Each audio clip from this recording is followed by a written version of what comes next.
que é a auditoria contínua. Eu propus aí para a professora Fátima Durães, que é um tema muito atual, é um tema, inclusive, que eu estou pesquisando já há uns 3 anos, faz parte da minha tese de, de doutoramento. Eu retirei lá um fragmento dessa pesquisa que eu tenho feito e vou compartilhar esse fragmento aqui com todos vocês. Antes de mais nada, a auditoria contínua, quando ela chegou até mim, quando eu descobri essa pérola chamada auditoria contínua, ela, na verdade, me encantou. Me encantou como cidadão e como profissional, porque eu descobri nela uma forma eficaz de alcançar os anseios da sociedade ou de uma sociedade por meio de uma atividade tão técnica como é a auditoria. Então, através dessa auditoria contínua, conforme aqui eu vou expor, hoje o mundo tem uma ferramenta à altura para colaborarmos com uma aplicação de recursos de forma eficaz no setor governamental. E não somente no setor privado. Eu vou abordar essencialmente o setor público, já que o setor privado também se utiliza da mesma ferramenta. Bem, primeiramente, eu tenho que comentar aqui rapidamente sobre os sistemas de controle externo no mundo. Então, de acordo aí com a Governance and Social Development Research Center, é uma entidade internacional que congrega governança, desenvolvimento social no mundo. Ela produz vários materiais bons relacionados à administração pública para os países, pesquisas mesmo, consultorias para vários países, para várias organizações internacionais. Ela, então, dividiu os sistemas de controle externo no mundo em 3 grandes grupos. Quando eu falo em sistema de controle externo, eu estou me referindo a algo parecido com auditoria independente. Então, a mesma estrutura que vigora no mundo empresarial, contábil, vigora no setor público. Assim como no mundo empresarial nós temos as auditorias independentes, aqui no Brasil nós temos auditorias que fazem auditoria nas sociedades por ações, por exemplo, e em outros países também. Nós temos também uma outra auditoria, que é a auditoria interna, né, que faz parte da estrutura das empresas. Então, de um lado, nós temos a auditoria interna e, de outro lado, se apresenta a auditoria externa ou auditoria independente, como é normalmente conhecido no setor privado. No setor público não é diferente. Nós temos também essa divisão binária, auditoria externa e auditoria interna. Essa auditoria interna, ela tem como ator principal as chamadas entidades de fiscalização superiores. Aqui no Brasil, nós temos os tribunais de contas, TCU, TCE Amazonas. No resto do mundo, nós temos diversas outras denominações, como, por exemplo, o Auditor-Geral da China, o Auditor-Geral dos Estados Unidos. Então, são todos órgãos que estão entre os poderes. Por isso, são chamados de auditores externos, ou órgãos de auditoria externa. Então, na verdade, essas entidades gravitam em torno dos poderes, dos 3 poderes clássicos que todos nós conhecemos. Quais são esses 3 sistemas que vigoram no mundo? Nós temos aí o modelo anglo-saxão, parlamentar ou Westminster, o modelo judicial ou napoleônico e o modelo de conselho ou colegiado. Cada um desses modelos tem suas características próprias. No caso aí do modelo anglo-saxão, que segue uma configuração e prevalece essa configuração nos países que são encabeçados aí pelo Reino Unido, nós temos aí esse modelo que se apresenta como uma estrutura que fica mais próxima do parlamento. Então, países como o Reino Unido, o Peru, aqui com a gente mais próximo, o Chile também, a Dinamarca, a Irlanda, muitos países da África subsaariana e alguns países que compõem a Commonwealth, que seria a Comunidade Britânica das Nações, ou Comunidade das Nações atualmente conhecidas, adota esse modelo. Depois nós temos o modelo judicial, o napoleônico, em que vigora em países como Portugal, Turquia, Itália, países francófonos localizados na África, em sua maioria, alguns países aqui na América do Sul, América Latina, como Brasil e Colômbia. Então, se insere ou adota essa estrutura. E, por fim, o modelo de conselho ou colegiado, como o Japão, a Indonésia, a República da Coreia, a Alemanha, a Holanda e a Argentina, todos esses países, então, adotam o terceiro modelo. Qual é, essencialmente, a diferença em termos de estrutura, de fisiologia, entre esses três modelos no mundo? Está aí representado. O modelo, deixa eu só minimizar aqui, agora sim. O modelo anglo-saxão e o modelo de conselho ou colegiado, ele faz parte, ele é um braço do legislativo nesses países que os adotam. Enquanto que o modelo judicial napoleônico se aproxima mais do judiciário. Também é um modelo colegiado. Então, por exemplo, aqui no Brasil, a gente adota esse modelo napoleônico, nós temos tribunais de contas composto por vários julgadores, por isso que é colegiado. Mas ele se aproxima mais da estrutura judicial.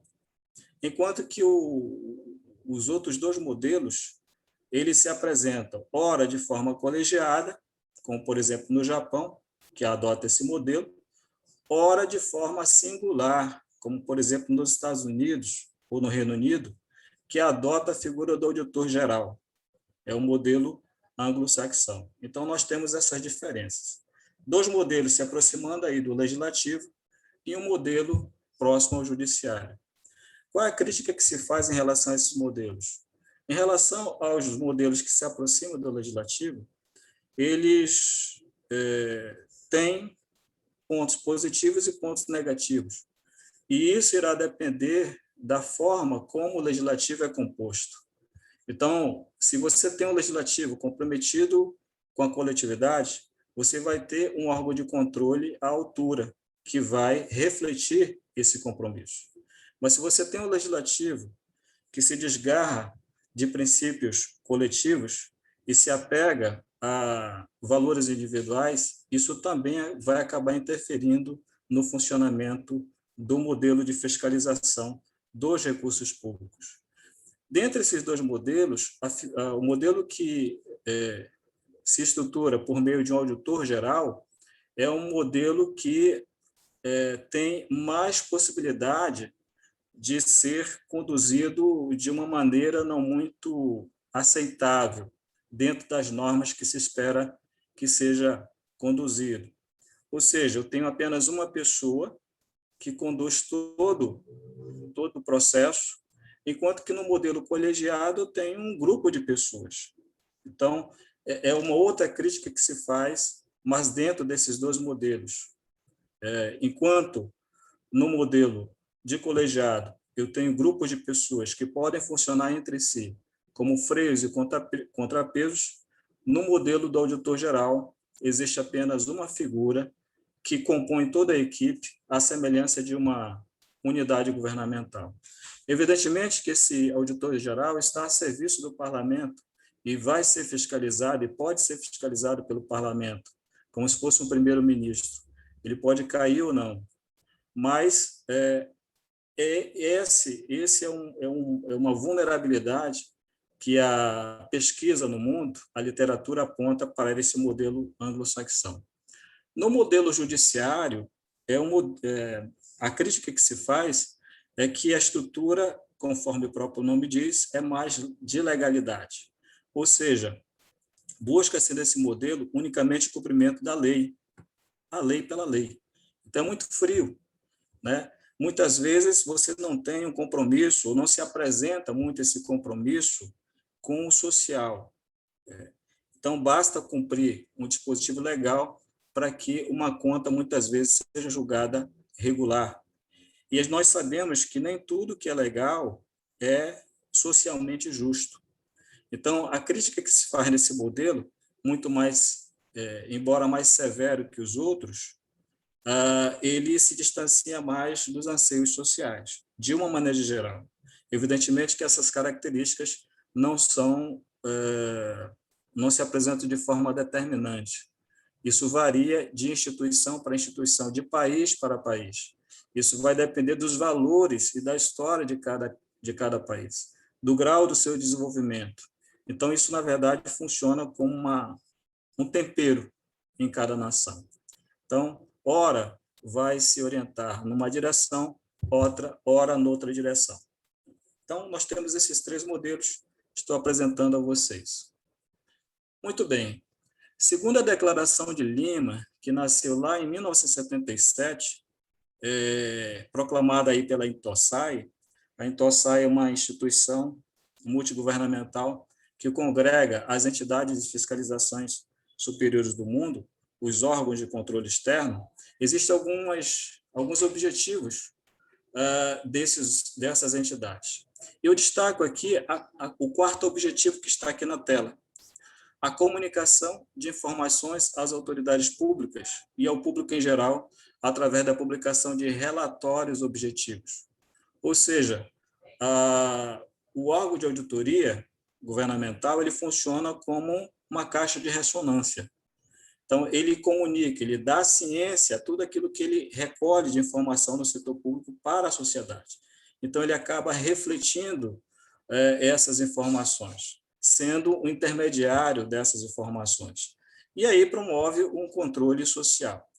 Evidentemente que para alcançar essas finalidades, as entidades de fiscalização superiores carecem de um elemento fundamental: a informação. Sem informação, não haverá como avaliar as políticas públicas. Ou seja, a informação, senhores, é o combustível de uma entidade de fiscalização superior. Sem essa informação, esse automóvel, esse veículo, não vai rodar. Eu preciso de informação para que eu tenha capacidade de me locomover. E não basta qualquer informação.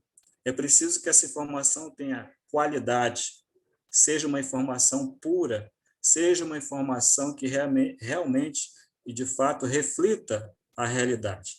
Porque, senão, a entidade de fiscalização superior não vai conseguir refletir à altura os grandes anseios da sociedade. Então, eu tenho 2 situações aqui.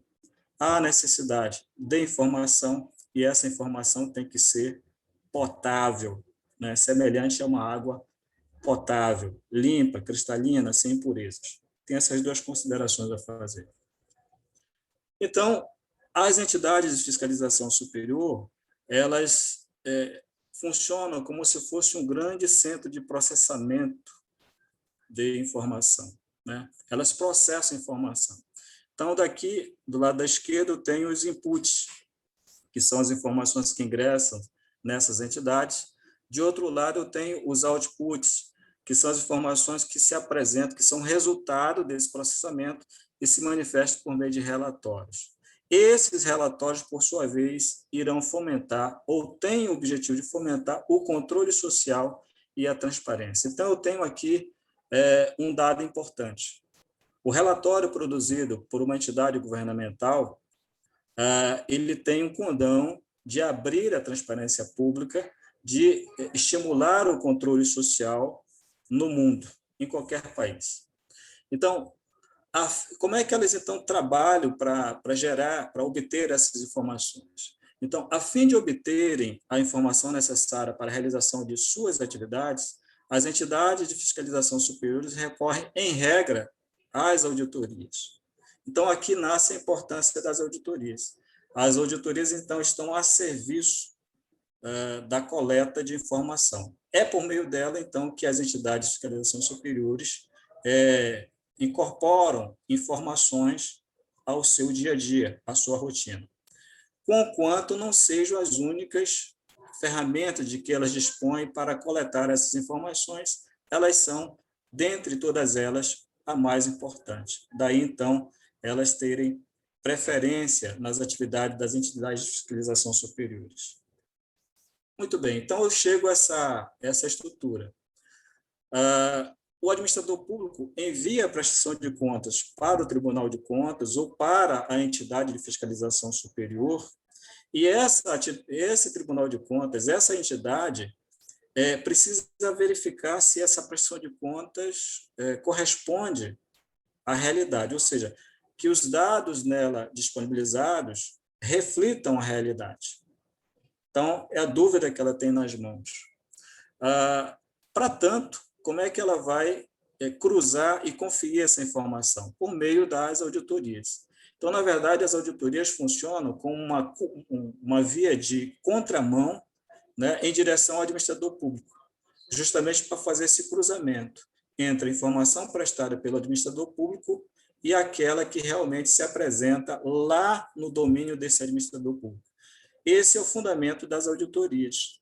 Elas funcionam como uma espécie de malha fina em relação a essas prestações de contas. Servem para, então, referendar ou não a informação que foi encaminhada pelo administrador público à entidade de fiscalização superior. Esse modelo vigora em todo o mundo, né? Isso é um modelo universal. Aqui no Brasil não é diferente.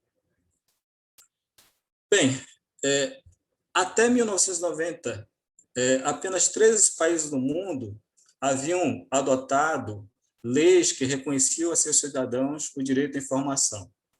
Nenhuma organização intergovernamental reconhecia o direito até aquela data. Pouco a pouco, contudo, esse cenário mudou. Importantes instituições começaram a abraçar a causa, como as Nações Unidas, a Organização dos Estados Americanos, o Conselho da Europa e da União Africana, todos ligados à causa dos direitos humanos, assim como a Commonwealth. O Brasil adotou a Lei de Acesso à Informação em 2011, por meio da Lei Federal 12.527. Além dele, mais de 100 países a reconheceram em seus ordenamentos jurídicos na atualidade. Então, na verdade, a tão decantada e falada Lei de Acesso à Informação foi apenas um capítulo que ocorreu aqui no Brasil, que reproduziu o que estava acontecendo em várias partes do mundo. Isso foi um boom mundial. Nós fomos aí um elemento da próxima onda, nós fomos alcançados por essa onda. E isso nasceu lá na década de 90. Né? Até um pouco antes da década de 90, ganhou corpo de 2000 para cá, e então se tornou uma febre no mundo. Esse direito de informação, é importante dizer, passou a se apresentar como um verdadeiro direito humano fundamental no mundo, e não como uma simples medida de governança administrativa da parte dos agentes públicos. Isso aqui, senhores, é muito importante. Por que é muito importante? Veja, se você tem, por exemplo, um automóvel, é muito claro para todos nós que esse automóvel deve ser utilizado mediante autorização do seu proprietário. Sem autorização não tem como utilizar. Por quê? Porque esse automóvel faz parte do patrimônio jurídico desse cidadão ou dessa cidadã. Isso é muito claro para todo mundo. Não é difícil a gente alcançar essa linha de raciocínio. Entretanto, aqui no Brasil e em várias partes do mundo, ainda nós não damos a importância ao que nós chamamos nas cartas constitucionais de direito humano fundamental, aquele capitulado lá no artigo 5º da Constituição Federal. Então, quando uma Constituição nasce, ela declara o nascimento de um novo país. É isso que acontece. Ao nascer, ela automaticamente cristaliza alguns direitos ao patrimônio dos seus cidadãos.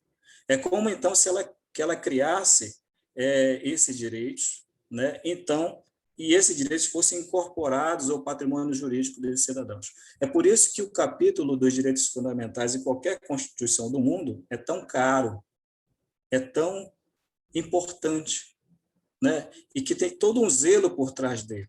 É porque esses direitos fazem parte do patrimônio jurídico de uma nação no momento em que nasce a Carta Constitucional. É esse o significado. Então, na verdade, com o tempo, o direito à informação passou a ser considerado como um direito fundamental, muito semelhante àquele direito que nós temos com relação à privacidade nas nossas casas, nos nossos automóveis, nas nossas propriedades, na nossa intimidade. Na verdade, igual. Então, é isso. Ele passou a ser tomado como um direito fundamental. E não apenas como algo que depende de uma liberalidade do agente público. Ou seja, não é que o agente público seja dono, ele é apenas um zelador, ele é apenas alguém que cuida do direito fundamental à informação. Mas a informação é da sociedade, é da população em geral. Então, essa noção veio da década de 90 para cá. Ela engrossou, como se diz, o discurso nessa direção. Então, por isso, esse acesso à informação é tão importante hoje para a humanidade. E precisamos avançar nesse sentido. Por que eu falo dessa importância? Por que eu abri esse capítulo aqui para a gente falar um pouquinho sobre a importância do nosso patrimônio jurídico incorporar esse direito à informação? É porque, por causa desse próximo quadro aqui. Então, eu apresentei para os senhores que as entidades de fiscalização superiores, elas eram movidas a um combustível chamado informação. Essas informações eram processadas, ou são processadas no seu interior, e, ato contínuo, são gerados relatórios na forma de output. Esses outputs promovem a transparência e o controle social. Essa transparência e esse controle social, por sua vez, realizam o direito à informação.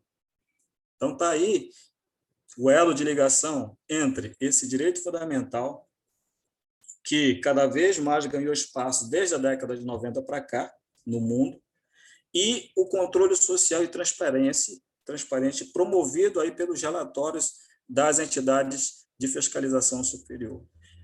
Isso significou que esses relatórios não ficaram apenas no plano interno do controle da legalidade, mas, na verdade, ele está realizando um direito fundamental. Nós estamos reafirmando o patrimônio jurídico da sociedade brasileira, da sociedade americana, da sociedade japonesa, em qualquer parte do mundo.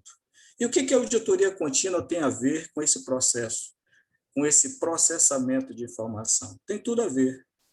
Por quê? Porque, na verdade, essa auditoria contínua, que está há pouco tempo no mundo ainda, ela ainda não foi muito assimilada pelas entidades de fiscalização superiores, ela, então, recolhe essas informações e encaminha essas informações para as entidades de fiscalização superiores. Recolhe num tempo muito célere, infinitamente mais célere do que aquele modo que, tradicionalmente, essas entidades recolhiam essas informações. Então, ela dá mais velocidade. Ao dar mais velocidade, ela gera mais relatórios. Consequentemente, eu tenho um maior controle social e transparência e realizo com mais profundidade o direito à informação. Então, veja que hoje a auditoria contínua ela está indiretamente ligada à realização desse direito fundamental à informação, que, como eu disse, é muito caro ao patrimônio jurídico de qualquer nação. Muito bem, aqui nós temos um problema, senhores. Hoje, no Brasil e em várias partes do mundo, porque nós trabalhamos com uma coisa chamada prestação de contas, que reflete apenas uma parte de um todo. Por isso que eu representei através dessa fatia. Ou seja, toda avaliação de uma conduta, da conduta de um administrador público, ela é construída sobre uma prestação de contas, né? Agora, Até que ponto essa prestação de contas ela é representativa desse todo, dessa população? É como se fosse uma amostra, e, na verdade, é uma amostra. É um fragmento, é uma fatia, como está aí representado. Até que ponto, isso aqui eu estou colocando para os senhores, até que ponto essa prestação de contas ela reflete o todo? Até que ponto a minha avaliação é justa ou é injusta? Porque se essa fatia não reúne em si as características essenciais da minha população, eu corro risco de fazer uma avaliação fora dos padrões desejados, socialmente justo, juridicamente justo. Então, isso é um problema que nós temos hoje no mundo, porque a forma de se avaliar é através de fatias, se avaliar as ações públicas, os programas governamentais, as condutas, as tomadas de decisão, o processo de governança. Então, na verdade, a avaliação das entidades de fiscalização superiores hoje no mundo é feita sobre um fragmento do todo. Aqui eu deixo a reflexão dos senhores. Muito bem, nós entramos numa coisa chamada era digital. Já faz um tempo. Então, até a entrada em vigor da era digital, nós tínhamos aqui a auditoria tradicional, que era aquela auditoria conduzida sobre papéis, sobre pastas, sobre processos.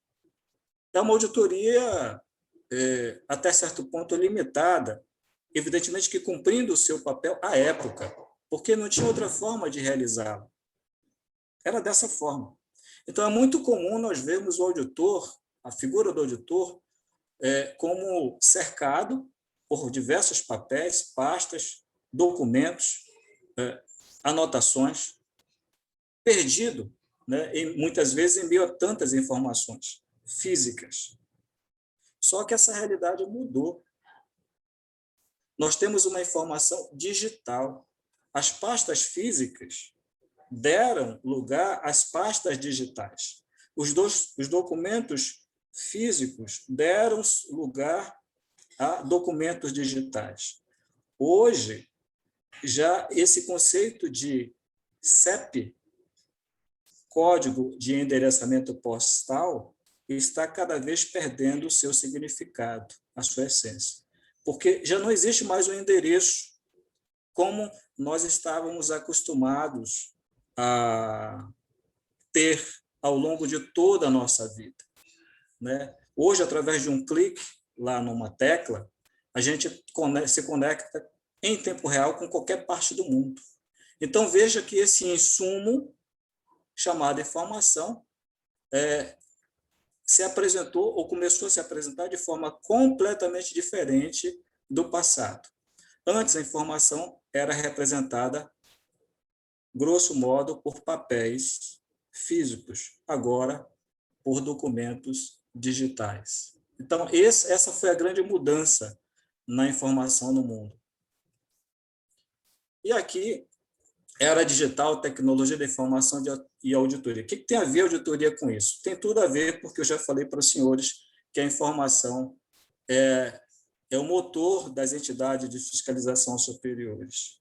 Então, se o formato da informação muda, em tese, a atividade deve mudar para se adaptar a esse novo formato.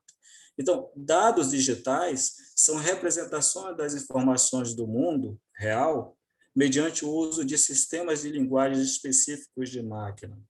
Áudios, sons e textos podem ser convertidos em dados digitais. Segundo o Cuquier e Maia, 2013, 25% da informação empresarial era digital no ano de 2000, elevando-se para 98% em 2013. Veja, então, a responsabilidade que tem as entidades de fiscalização superiores para fazer essa ponte entre a informação física e a informação digital, para mudar a sua forma de trabalhar, de operar, de auditar. A ruptura, ou essa ruptura, né, a passagem da informação física para a informação digital, exigiu mudanças em todas as áreas do conhecimento. Nós temos hoje a figura do blockchain, né, com verdadeiras rupturas, também na forma de auditar. Rezai e outros observam que a mudança no processo de negócio, que remove uma fonte tradicional de formação, requer a criação de novos procedimentos de auditoria para realizar auditorias financeiras. Ou seja, eu não tenho como permanecer na minha trajetória quando as placas de sinalização mudaram. Do contrário, eu posso tomar uma trajetória diferente. É isso que Rezai quis dizer. Os autores ressaltam ainda que o crescimento vertiginoso de ambientes eletrônicos exige evidências igualmente eletrônicas. Isso é muito importante, senhores. É uma baita de uma quebra de paradigma. Vou repetir, tá? A mudança de um ambiente físico para um ambiente eletrônico exige evidências eletrônicas. Eu não posso mais trabalhar com evidências físicas, sob pena de ficar e permanecer obsoleto. Birnes, Armes e Vajarrey, em 2015, afirmaram que a auditoria tradicional, olha o que esses autores disseram. Vajarrey é talvez o maior expoente de auditoria contínua no mundo. Eu tive a oportunidade de conhecê-lo. Afirmam que a auditoria tradicional se ressente de pelo menos duas limitações. A primeira é que ela se orienta por amostras, é o que eu falei ainda há pouco para vocês, representadas nas prestações de contas, que, em razão de suas características, pode deixar de fora importantes indicadores de perda de ativos, é o que eu falei ainda há pouco. Será que a minha amostra é representativa? Será que a minha coleta de informações realmente coleta as informações essenciais ou não? A segunda consiste na demora da identificação das referidas perdas, pois entre a perda efetiva e sua detecção pode haver demasiado tempo.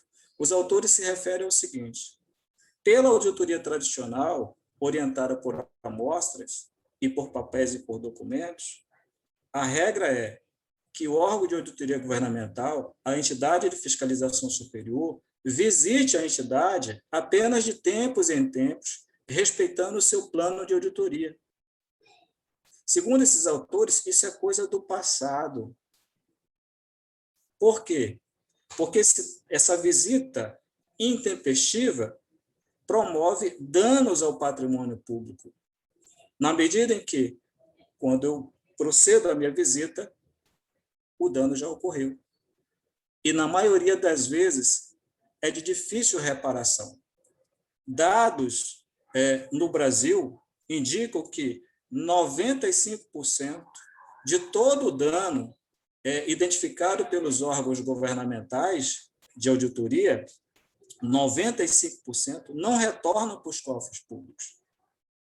R$ 5 em cada R$ 100 retornam. Isso é um dado extremamente preocupante. R$ 5 a cada R$ 100 retornam. R$ 95 vai pelo ralo, senhores. Nós não podemos mais conviver com essa realidade. Não bastasse isso, o volume da informação da atualidade torna inviável a análise de dados por meio de amostras. Eu falei ainda há pouco que a tecnologia da informação inundou o mundo de vários terabytes de informação. E nós ainda estamos trabalhando através de amostras. Ou seja, é como se nós estivéssemos lá na era da pedra lascada ou polida, diante de uma Ferrari. Então, nós temos que mudar essa postura. Muitas entidades de fiscalizações superiores ainda realizam suas auditorias de maneira tradicional. Isso no mundo, não é só aqui no Brasil. Isto é, coletando e analisando manualmente documentos e processos físicos. Gente, isso é coisa do passado. Isso tem que mudar. Não fazem uso de ferramentas tecnológicas como a Business Intelligence, Design Thinking, Big Data, mineração de textos, Audit Command Language, inteligência artificial. Isso tudo ainda é um vocabulário, um terreno estranho a essas entidades. Consequentemente, ela continua presa ao passado e produzindo informações obsoletas. E, com isso, elas comprometem a realização do direito fundamental ao acesso à informação, como eu disse ainda há pouco. Então, veja que há uma enorme responsabilidade da parte das entidades de fiscalização superiores para mudar essa realidade. Não somente em relação à boa e regular aplicação dos recursos públicos, mas também a realização de um direito fundamental de seus cidadãos. Bem, existiram alguns casos no mundo que colocaram em xeque esse problema de trabalhar na maneira tradicional, ignorando os recursos da tecnologia da informação. Nós temos 3 casos emblemáticos no mundo. O caso Heron, em 85, para cá, o caso WorldCom e a Xerox. Todas elas apresentavam balanços com valores fictícios. Veja, por exemplo, aqui o caso Xerox. Ela admitiu ter superestimado seus lucros em 2 bilhões de dólares nos últimos 5 anos, em mais um escândalo que deve desestabilizar ainda mais os mercados financeiros. A WorldCom, na mesma linha. A Heron também. O que aconteceu nesses escândalos? Os balanços representavam somas fictícias. E os investidores achavam que essas somas eram reais. Por quê? Porque teimavam em trabalhar na contramão da tecnologia da informação. Com isso, nasceu lá nos Estados Unidos, em 2002, a Lei Sarbanes-Oxley. Creio que todos vocês já ouviram falar nessa lei, inaugurando um termo, um vocábulo que se tornou febre entre os países de primeiro mundo: auditoria em tempo real. Ou seja, temos que auditar em tempo real, no momento em que os fatos estão ocorrendo, e não apenas auditar depois de 1 ano, 6 meses, 3 meses, 30 dias, porque corremos o risco dessas situações vexatórias voltarem a acontecer e colocarmos em xeque o trabalho do profissional da auditoria. Colocarmos em xeque a credibilidade da auditoria no mundo. Isso nasceu lá nas entidades privadas, muito bem, mas isso vigorou para o setor público também. Então, começou-se a repensar a forma de se auditar a partir da auditoria em tempo real. Como é que está o mundo em relação a toda essa coisa que eu falei?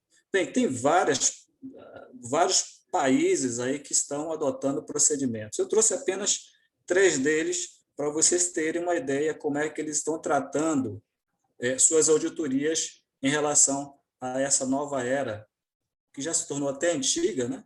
Antiga porque nós já estamos nela há tanto tempo, era digital. Então, lá em Cuba, a Controladoria da República de Cuba propôs a incorporação de várias funcionalidades, olha só, envolvendo tecnologias da informação para fortalecer as atividades de fiscalização dos gastos públicos cubanos. Segundo a estratégia de informatização, o objetivo é melhorar o desempenho do órgão de controle para o período de 2017 a 2021.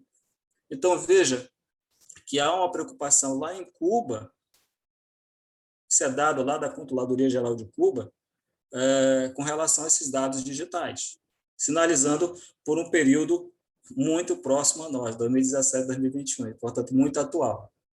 Lá na China, está em andamento o Golden Audit Project. Na verdade, esse projeto já remonta à década de 90.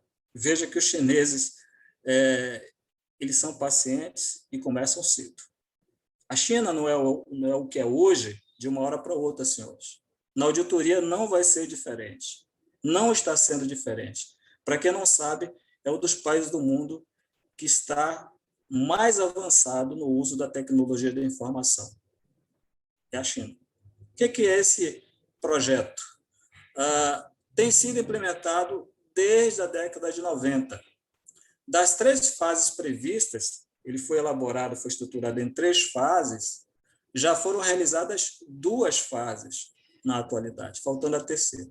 A terceira está em andamento. O projeto persegue 3 objetivos básicos. Primeiro, desenvolvimento gradual de um sistema de tecnologia da informação capaz de realizar supervisão eficaz sobre a veracidade, conformidade e eficácia das receitas e despesas financeiras. Segundo objetivo, alterar a supervisão de auditoria de simples pós-auditoria, olha só, vou repetir, tá? Alterar a supervisão de auditoria de simples pós-auditoria para a combinação de pós-auditoria e auditoria simultânea, concomitante, em tempo real. De auditoria estática para a conjunção de auditoria estática e dinâmica. E de auditoria de campo para a integração de auditoria de campo e remota. Em outras palavras, auditoria via banco de dados, via instrumentos de tecnologia da informação. O terceiro e último objetivo visa ampliar a capacidade das instituições de auditoria para identificar e corrigir erros, regular a gestão, divulgar a corrupção, lutar contra crimes, manter uma ordem econômica sólida e promover o desenvolvimento de um governo limpo e eficiente. ASIAN Journal of Government Audit 2020, muito atual. Então, a China está lá na frente, senhores, na frente de muitos países do mundo, inclusive no nosso país. O que está acontecendo lá nos Estados Unidos? A US Government Accountability Office criou em 2019 a equipe de ciência, avaliação de tecnologia e análise, com a finalidade de implementar uma estrutura que supervisione a inteligência artificial nos seus trabalhos, conectando-a à atividade de auditoria governamental. Como estratégia adicional, implantou dentro dessa equipe um laboratório de inovação por meio do qual alavancará a capacidade da inteligência artificial para incrementar sua supervisão sobre o governo e combater fraudes. A US Government Accountability Office é o órgão de auditoria governamental máximo do governo americano. Ele trabalha, a preocupação do órgão hoje é, por exemplo, com a realidade virtual aumentada, com a inteligência artificial, com a internet das coisas, com a edição de DNA, que são fronteiras da tecnologia de informação que estão sacudindo o mundo. Aí eu pergunto, o que nossos órgãos de controle no Brasil estão fazendo em relação aos instrumentos postos pela tecnologia da informação à sua disposição? É um questionamento que eu faço para os senhores apenas para reflexão. Como é que está a situação aqui do Brasil? Nós temos a Lei da Transparência, que implantou 2 estruturas, os portais da transparência e o Sistema Integrado de Administração Financeira e Controle, que é uma base de dados integradas e registro da informação em tempo real. Então, isso nasceu lá em 2009, tá? De forma muito ambiciosa, muito visionária. Entretanto, a principal perna dessa estrutura até hoje não funcionou. O carro não andou. E a primeira perna, chamada Portal da Transparência, até andou, mas de forma capenga, me perdoe o termo, de forma meio cambaleante. Por quê? Por causa disso que eu vou falar agora. Quando a Lei da Transparência determinou que houvesse um banco de dados que rodasse a informação de forma integrada e em tempo real, ela quis dizer o seguinte: em relação aqui ao banco de dados em tecnologia da informação, gente, nós temos 2 estruturas básicas. Essa primeira estrutura eu vou apresentar para vocês e, na sequência, eu vou apresentar a segunda para que vocês entendam a importância da Lei da Transparência, de se aplicar a regra ali contida no tocante à integração de nossas bases de dados.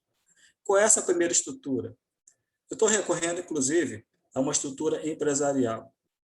Então, nessa estrutura, eu tenho diversos softwares, eu tenho aí 1, 2, 3, 4 softwares, cada um deles tratando de um aspecto específico de uma empresa.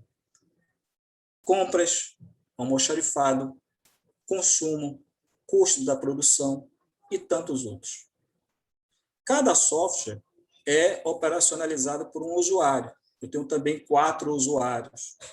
O que acontece nessa estrutura não integrada?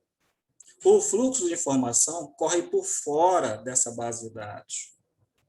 Ou seja, o usuário 1 registra a informação de sua competência no software 1, depois ele repassa essa informação por fora do sistema para o usuário 2, então fazer a sua parte, retirar a informação que também está sob a sua competência no software 2. Por sua vez, ele passa a informação por fora do sistema para o usuário 3 introduzir essa informação e assim sucessivamente. É isso que acontece nas bases não integradas. Qual o problema dessa estrutura? Ela oportuniza o erro e a fraude, além de tornar o processamento da informação extremamente lento. Por que ela oportuniza a fraude e o erro? Primeiro, porque existe uma interferência humana em cadeia. Então, quanto mais pessoas interagem com uma base de dados, mais a possibilidade de erro. Vou repetir, quanto menos pessoas interferem numa base de dados, mais a possibilidade de erro. E também de fraude. Por quê? Porque é mais fácil você manipular as informações, até porque as informações estão fragmentadas no sistema, elas entram no sistema de forma fragmentada. O usuário 3 pode ter compromisso com a boa informação, mas o usuário 4 não pode não ter essa mesma conduta, que pode ser diferente do usuário 2, que pode ser diferente do usuário 1, e assim sucessivamente. Então, na verdade, nessa estrutura, cada usuário tem um poder imenso de gerar informações e apresentar essa informação em desconformidade com a realidade. Então, essa é a estrutura, hoje, no mundo, não desejável. Essa é a estrutura que a lei da transparência não quer. A lei da transparência quer uma base de dados integradas. O que é uma base de dados integrada? Vou mostrar agora para vocês.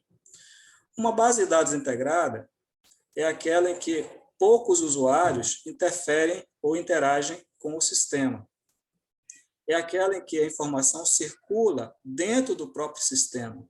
É aquela em que os diversos softwares que compõem essa base de dados se comunicam entre si.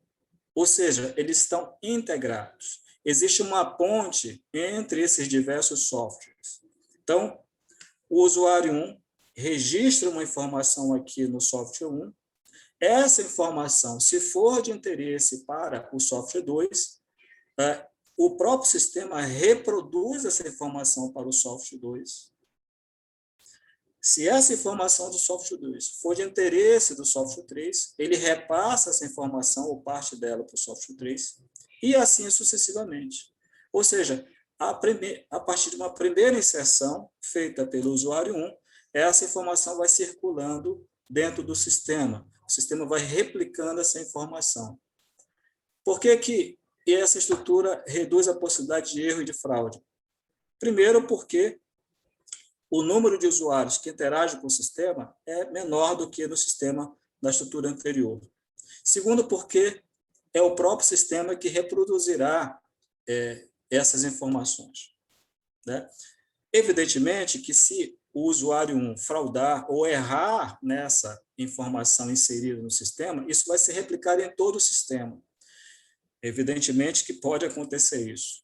No entanto, a possibilidade de uma auditoria identificar quem é esse usuário é muito maior do que na estrutura anterior, por causa do número de usuários. Esse usuário tem senha, né, tem login, ou seja, no momento que ele ingressa, a gente sabe, através de logs de sistemas, como é que a informação foi processada, foi registrada, foi apagada, foi alterada. E os logs de sistemas não são nada mais, nada menos que pegadas digitais, da mesma forma que as pegadas nas areias indicam a direção de uma pessoa ou de um veículo. Os logs digitais estão na base da auditoria contínua. Então, na verdade, a auditoria contínua ela tem esse propósito de circular dentro dessa base de dados para coletar informações e não se realizar da forma tradicional, através de pessoas. Uma base de dados tributária, estou dando um exemplo aqui para vocês, é essa aqui, em que o software que cuida de tributos trabalha com o software que cuida do administrativo, que, por sua vez, está vinculado ao software que cuida do patrimônio, que está linkado ao software que zela pelo financeiro, pelo RH, pela prestação de contas. E isso é uma base de dados integrada. Aí você me pergunta, como é que está as bases de dados no Brasil, em termos federais, estaduais e municipais? Eu respondo, estão todas ainda fragmentadas. Pouquíssimas bases de dados são integradas no Brasil. Isso dificulta a fiscalização e isso oportuniza, repito, o erro e a fraude.